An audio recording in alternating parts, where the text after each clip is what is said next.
In this video, I'm going to be showing you guys how to set up your brand new Hinson clutch basket. Stay tuned.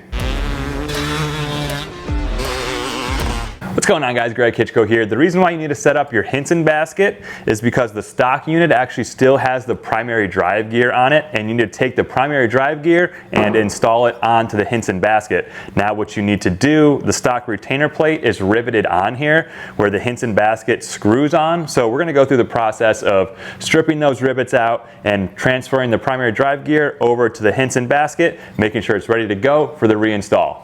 So what's the deal? Why is the Hinson billet-proof clutch basket better than your OEM stock one? So the Hinson one here, made from billet T6 airspace aluminum to the highest tolerances. Now this is hard coated with something they call an acadize, and it's supposed to improve the hardness of the clutch basket by 5 times with proper maintenance compared to the soft aluminum here on the OEM basket. And because of the softer aluminum on the OEM basket, it's going to wear much faster. So you start to see these clutch fiber marks here on the fingers here, and the deeper that those grooves get, the more grabby and notchy your clutch feel is going to be. You're going to lose that smooth, controlled feel that your clutch normally would have. And because of the smooth acadized surface, the whole clutch assembly just spins much freer and truer, which means less heat, which means more power output to the throttle. You'll also notice the grooves here cut into the Hinson fingers, whereas the OEM basket does not. This basically just allows more oil to get down into those clutch plates and fibers. Again, the cooler your clutch can run, it's able to deliver the max power that your engine has for longer. So again, just a couple advantages of the Hinson clutch basket over the OEM one.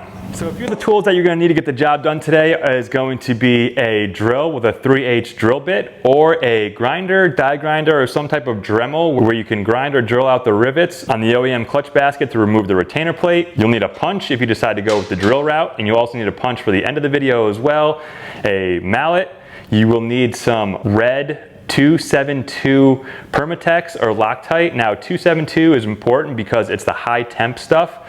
This goes up to 450 degrees, where the normal red Loctite 271 only goes to 300 degrees. You're going to need a 1/4 inch drive ratchet with a 1/4 inch socket for the T25 Torx bit that comes with it for the screws on the back of the Hinson clutch basket. And then at the end, you will need the torque wrench to get everything torqued down. And to remove the Kickstarter gear on the inside of the OEM basket, you're either going to need a hydraulic jack like you see here, or a MAP gas torch and a 30 mil socket to help blast that Kickstarter gear out of the OEM basket. You're also going to need an oven or some type of heat plate to heat up the clutch basket in order to get that Kickstarter gear back into it. So the two-way to work these rivets down is either by using a grinder and grinding them down just enough to take off the head there, or you can use a center punch and drill these rivets out. I'm going to use the center punch and drill method, but either method is going to work great to take off the heads of these rivets to remove this retainer plate.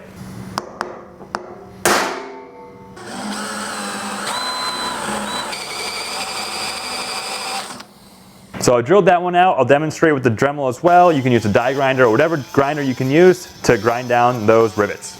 I already got all the rivets drilled out. I actually found it way easier and more efficient to use the drill rather than the grinder. Go ahead and clean up all the shavings. I've actually got a Tusk seal puller, and you should be able to carefully just kind of pop that backing plate up.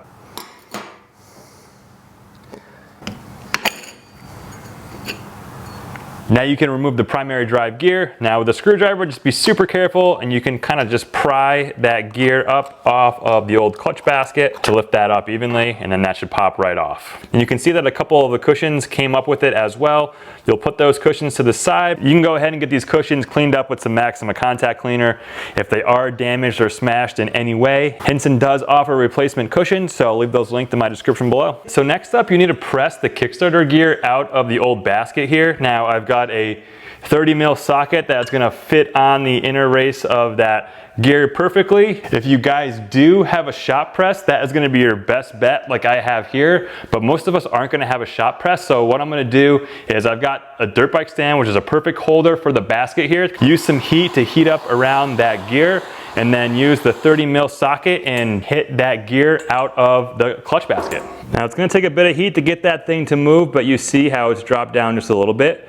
Just slowly and patiently work that gear out of that clutch basket. So next up, we need to get the Kickstarter gear installed into the Hinson basket. Now you're going to do a similar process like you would with engine bearings. Take the Kickstarter gear here and throw that in the freezer for about 15 to 20 minutes. We're going to get that thing really cold so it shrinks up a little bit. And then what we'll do is first remove the retainer plate and all the screws on the Hinson basket and throw that into an oven or a hot plate for about 10 minutes at 400 degrees.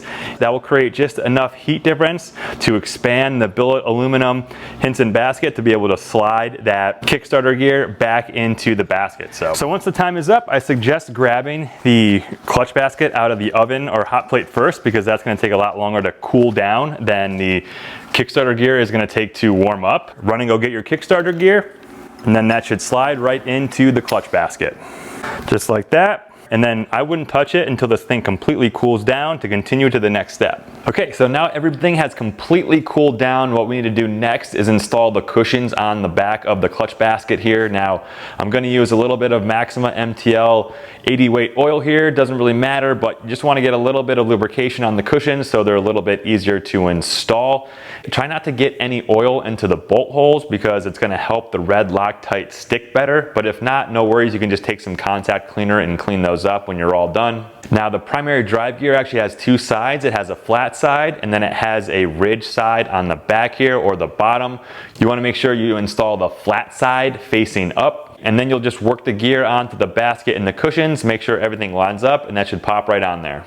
Next up is the retainer plate and the screws. Now it's super important to use red Loctite 272, not to be confused with red Loctite 271. This is just your standard red Loctite. It only goes up to temperatures of 300 degrees, or the red Loctite or Permatex 272 goes up to 450 degrees, which is great for operating in high temperature engines like this situation. Then you can go ahead and line up that retainer plate, and you can be really generous with the red Loctite here. Put it in both the screw hole as well as the screw. Get all the bolts screwed in there, and then go ahead and torque all the bolts up in a crisscross pattern to 3.3 foot-pounds.